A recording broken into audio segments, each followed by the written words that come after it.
ওয়াল্লাহি কসম, এক ইঞ্চি যদি বাড়ায় বলি, আল্লাহর কসম, আল্লাহ যেন আমার উপরে, এজন্য এই কথা যদি তুহমত হয়ে থাকে, আমার উপর আল্লাহ আযাব আসে, এতটুকু বলতেছে। সাথে সাথে লাল কলম দিয়ে কেটে দিছে, সাথে সাথে লাল কলম দিয়ে কেটে দিছে।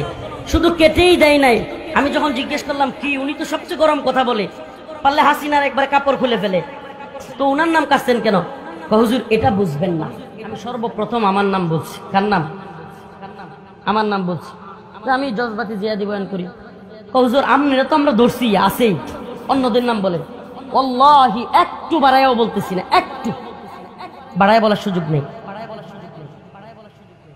এরপরে আমি একজন পীর সাহেবের নাম লিখছি, সত্যি কথা বলি, একজনের নাম লিখছি, এরপরে মামুন সাহেব হুজুরের নাম লিখছি, এরপরে গুনবী ভাই, আসলে যাদের নাম লিখছি মোটামুটি সবাই গ্রেফতার। তখন কি সবাই গ্রেফতার, রিমান্ড অবস্থায়। ওয়াল্লাহি একটু বাড়ায় বলতেছি না, আবারও কসম করে বলতেছি, আমি একটু চালাকি করছিলাম যে ওনাদের ব্যাপারে অনেক কিছু শুনি, আচ্ছা একটু দেখি তো। আমি সব নাম লেখার পরে গুনবী ভাই, হারুনিজার ভাই, উসামা ভাই, কিংবা জুনেদ আল্লাহ সাহেব, মামুন সাহেব হুজুর, সবার নাম লেখার পরে হঠাৎ করে জিজ্ঞেস করতেছে, হুজুর প্রথমে যার নাম লিখছেন উনি কে? আমি বলছি কেন চিনেন না? আমি বলছি অমুক দলের নাইবে আমির সাহেব। ওয়াল্লাহি কসম, এক ইঞ্চি যদি বাড়ায় বলি, আল্লাহর কসম, আল্লাহ যেন আমার উপরে, এজন্য এই কথা যদি তুহমত হয়ে থাকে, আমার উপর আল্লাহ আযাব আসে, এতটুকু বলতেছে। সাথে সাথে লাল কলম দিয়ে কেটে দিছে, সাথে সাথে লাল কলম দিয়ে কেটে দিছে। শুধু কেটেই দেয় নাই, আমি যখন জিজ্ঞেস করলাম কি, উনি তো সবচেয়ে গরম কথা বলে, পারলে হাসিনার একবার কাপড় খুলে ফেলে, তো উনার নাম কাটছেন কেন? হুজুর এটা বুঝবেন না। কি বলে? এটা বুঝবেন না। এখনো যারা মনে করেন যে আমরা সব, আজকে কি দেখলেন আপনারা? ফরিদ উদ্দিন মাসুদকে আল্লামা বানানোর জন্য যারা তৈরি, হাসিনা চলে যাওয়ার পরে যারা ফরিদ উদ্দিন মাসুদকে বড় বুজুর্গ দাবি কইরা তার বিরুদ্ধে বললে চোখ উপড়ায় ফেলবে, টানা ঘেরাও করবে, এই অবস্থানগুলো দেখতেছেন। আর আমরা রিমান্ডে, আমি নিজে এটা যাচাই করে আসছি। এখন বলবেন হুজুর গোয়েন্দারা নিজেদের মধ্যে লাগায় দেওয়ার জন্য আপনাদের মধ্যে এগুলো করছে। আপনারা খুব বেশি বুঝেন না। সব কিছু এত আলাদিনের চেরাগ আপনারা কই পেলেন?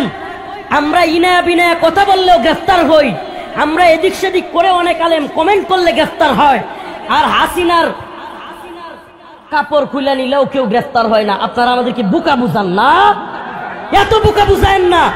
আজকে মুখ খুলতে বাধ্য হচ্ছি। আপনারা যদি এখনো পর্যন্ত আলেমদের বিরুদ্ধে বিশুদ্ধার আর এই নাস্তিকদের পক্ষ অবলম্বন থেকে বিরত না থাকেন, কি করতেছে এরা? কি করতেছে এরা? আসতে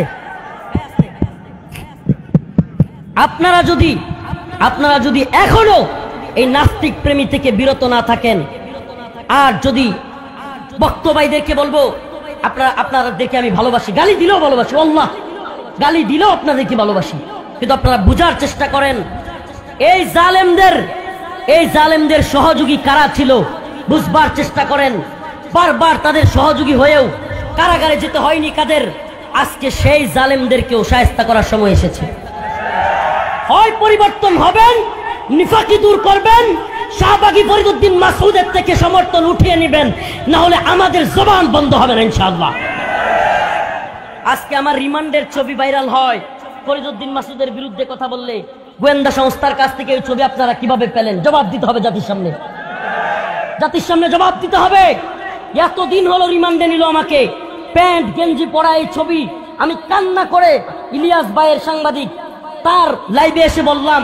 আর এখন এগুলো ভাইরাল হয় ফরিদ উদ্দিন মাসুদের বিরুদ্ধে বললে, অবশ্যই ফরিদ উদ্দিন মাসুদ গোয়েন্দা সংস্থার সাথে ছিল, আর সে হয়তো আপনাদেরকে এগুলো নিয়ে দিছে।